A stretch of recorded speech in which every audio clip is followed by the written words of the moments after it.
To what extent should a daughter submit to a believing yet extremely overprotective father?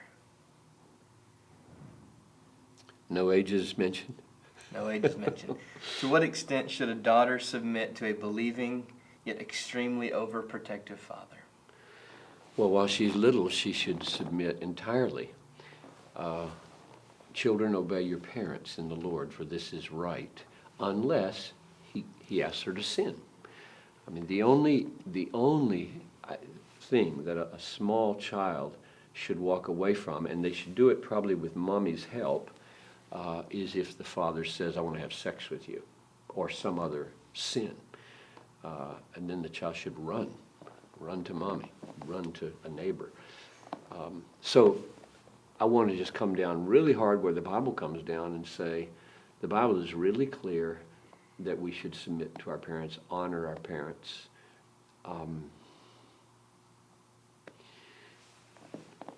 It becomes more complicated, I think, as the child grows and is older and is becoming a unit of life and not just an organic extension of the parents, but increasingly independent as they move out. And then I think they would still have a heart that says, Daddy, I want to honor you, I want to submit to you, I want to obey you.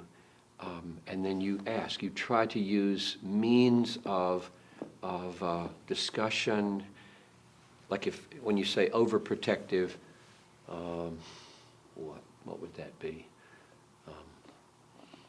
You can't go on this retreat with the youth group tubing because you might drown. Well, I think you're going to have to submit to that. I wouldn't say that a daughter should say, no, I'm going on this retreat because I won't drown and you're unreasonable.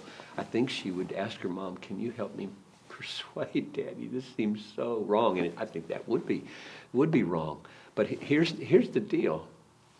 When God said, children, submit to your parents, that was after the fall. There aren't any perfect parents. All parents are stupid and sinful and inadequate and make mistakes. God knew that when he said, children, obey your parents. And so more damage would be done in a culture across the board if we began to teach every child should decide when Daddy's making a mistake and just ignore Daddy's authority. When Daddy says something wrong or stupid or overprotective, we're just going to ignore that because we decide. That kind of autonomy is going to utterly destroy culture and family and life. And so there's something to be said for just maintaining the structures of children obeying parents, even when parents are overprotective, provided we say Jesus is Lord, and therefore you can't ask a child to sin and expect them to submit.